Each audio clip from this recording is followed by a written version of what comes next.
दोस्तों, उत्तर प्रदेश के जिला मेरठ के अंतर्गत एक जगह पड़ती है कबाड़ी बाजार। कबाड़ी बाजार को आमतौर पर लोग देह व्यापार के धंधे के लिए जानते हैं। और दोस्तों, उसी कबाड़ी बाजार में एक चाय वाला अचानक से अपने दिमाग में सोचता है कि क्यों ना अपनी बेटी को कोठे पर बेच दूं। और दोस्तों, आगे चलकर उस चाय वाले ने अपनी खूबसूरत बेटी को कोठे पर बेच दिया।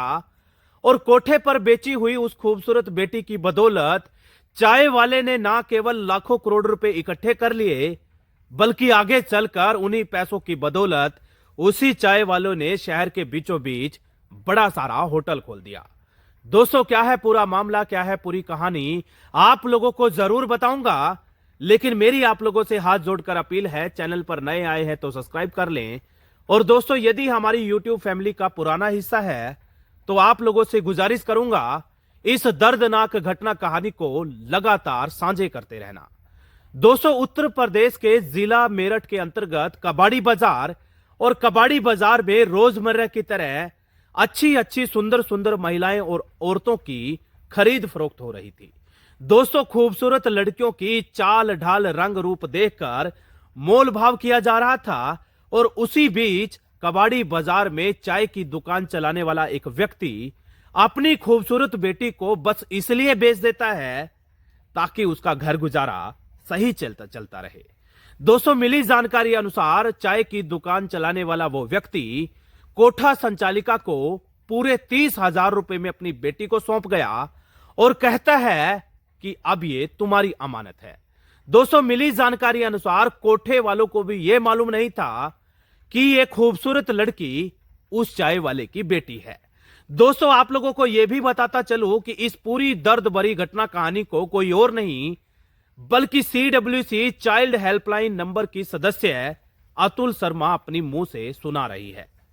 दोस्तों, आगे चलकर होता कुछ यूं है कि हुमा नाम की वो खूबसूरत बेटी जैसे ही कोठे पर पहुंची तो सुबह से शाम तक वो बड़े बड़े अच्छे खासे लोगों की नुमाइंदगी करती थी, लोगों को खुश किया करती थी, इंटरटेन करा करती थी। और लोग आते थे, मन बहलाया करते थे, समय बिताया करते थे।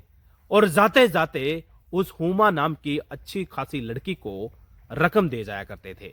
दोस्तों, लोगों से मिली हुई वो रकम हुमा का पिता शाम होते होते इकट्ठा करके ले जाया करता था। दोस्तों, हुमा की मां ने तो शुरू से ही उसको पढ़ने लिखने का शौक था। और दोस्तों, उस शौक ने उसकी सोच बदल दी। और कोठे संचालिका ने भी दो टूक शब्दों में कह दिया कि हुमा, यदि तुम पढ़ना चाहती हो तो तुम्हें यहीं पर हम टीचर लगवा देंगे, लेकिन तुम्हें पढ़ने के लिए बाहर नहीं भेज सकते। दोस्तों, हुमा नाम की वो खूबसूरत लड़की देह व्यापार तो जरूर करती थी, सुबह से शाम तक कोठे पर लोगों की नुमाइश तो जरूर करती थी, लेकिन उसने कभी भी पढ़ना लिखना नहीं छोड़ा। धीरे धीरे समय बीतता गया। समय बीतने के साथ साथ पहले 5वीं, फिर 10वीं, फिर 12वीं, और देखते ही देखते हुमा नाम की उस वैश्या लड़की ने BA भी कंप्लीट कर ली थी। दोस्तों, अचानक से एक दिन CWC यानी कि चाइल्ड हेल्पलाइन नंबर को सूचना मिली थी कि पूजा नाम की खूबसूरत लड़की का देह व्यापार यानी कि खरीद फरोख्त हो रही है, और कहीं और नहीं बल्कि मेरठ के उसी कबाड़ी बाजार के फला फला कोठे पर। दोस्तों, सूचना मिलते ही भारी भरकम पुलिस फोर्स CWC यानी कि चाइल्ड हेल्पलाइन नंबर की टीम के साथ मौके पर दबिश दे दी। और जैसे ही टीम ने मौके पर आकर दबिश दी तो चारों तरफ अफरा तफरी का माहौल था। काफी बड़ी संख्या में लोग पूरी घटना कहानी को सुनने और देखने के बाद जमा हो चुके थे। और दोस्तों, नजारा कुछ ऐसा था कि कोठे के नीचे काफी बड़ी संख्या में लोग खड़े हैं, पुलिस के लोग भी खड़े हैं, शासन प्रशासन का अमला भी खड़ा है। और वही हुमा नाम की लड़की ठीक खिड़की से ऊपर खड़ी हुई मानो कोई भाषण देने वाली है। हुमा कहती है, आप इस लड़की को बचाने आए हैं जिसका नाम पूजा है, लेकिन मेरा नाम हुमा है। मैं भी अब इस दलदल से बाहर निकलना चाहती हूं।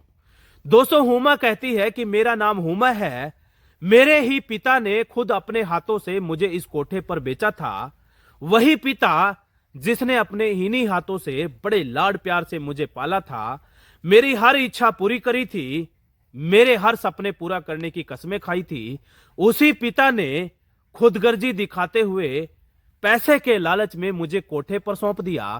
वही मेरा पिता जो कि इसी कबाड़ी बाजार में ना केवल चाय की दुकान लगाता है, बल्कि अभी भी इस भीड़ में आप लोगों के पास खड़ा है।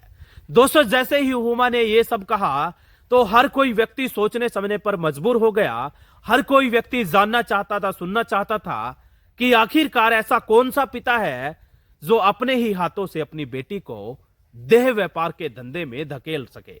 दोस्तों, बस फिर क्या था, जैसे ही ऐसी ऐसी बातें हुमा ने कही तो उसी भीड़ में खड़ा हुआ उसका पिता उसकी ये बेदर्द बातें सुन नहीं सका और मौके पर ही हृदय गति रुक जाने की वजह से मौत हो गई। दोस्तों, जैसे ही उस व्यक्ति की मौके पर मौत हुई तो दोस्तों हुमा नाम की वो बेटी भी चीख चीख कर रोने लगी। जोर जोर से चीखते चिल्लाते उसको गले लगा लिया और कहती है कि पिताजी, यदि मेरी इन बातों से आपको मौत हो रही है तो मुझे बोल देते, मैं कभी भी आपको मरने ना देती। बहरहाल दोस्तों, उसका पिता तो मर चुका था, लेकिन आगे चलकर हर एक घटना कहानी सामने आई है। यानी कि मिली जानकारी अनुसार हुमा के उसी पिता ने हुमा को कोठे पर धकेल कर ढेर सारी अच्छी खासी रकम इकट्ठा करी और लाखों रुपए की धन दौलत इकट्ठा करने के बाद मेरठ के उसी बीच शहर में बड़ा सारा होटल खोल लिया। और दोस्तों, आज भी वो होटल ज्यों का तो चल रहा है। दोस्तों, सबसे दिलचस्प किस्सा कहानी इस घटना कहानी की यह है कि हुमा नाम की उस खूबसूरत बेटी ने भले ही देह व्यापार किया हो, भले ही आए दिन लोगों की नुमाइश की हो, भले ही वो कोठे पर काम किया करती थी, लेकिन कभी भी उसने पढ़ना नहीं छोड़ा। और उसी पढ़ाई लिखाई की बदौलत आज वही बेटी न केवल आम जनता की तरह जीवन यापन कर रही है, बल्कि वो बैंक में एक अधिकारी के तौर पर नियुक्त हो चुकी है। दोस्तों, गांव गली नुक्कड़ चौराहे पर बैठे हुए लोग ये सोचने पर मजबूर हैं कि देह व्यापार के धंधे में संलिप्त एक वेश्या जो कोठे पर आए दिन काम किया करती थी, भला ऐसे माहौल में कैसे पढ़ ली गई और आगे चलकर कैसे वही वेश्या बैंक में बड़ी अधिकारी बन गई। दोस्तों, वाकई में दिलचस्प है ये घटना कहानी। और गांव गली नुक्कड़ चौराहे पर इस घटना कहानी को लेकर के लोग तरह तरह की ना केवल प्रतिक्रियाएं दे रहे हैं, बल्कि इस घटना कहानी को काफी बड़ी संख्या में लोग पसंद कर रहे हैं। आप लोगों को इस घटना कहानी को सुनने के बाद क्या कुछ लगा, कमेंट बॉक्स में जरूर बताइएगा।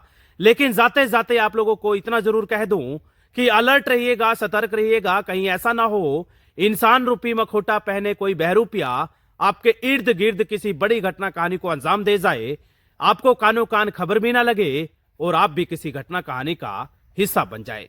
इसलिए अलर्ट रहिएगा, सतर्क रहिएगा, क्योंकि अलर्ट, सतर्क और सचेत रहने में ही भलाई है।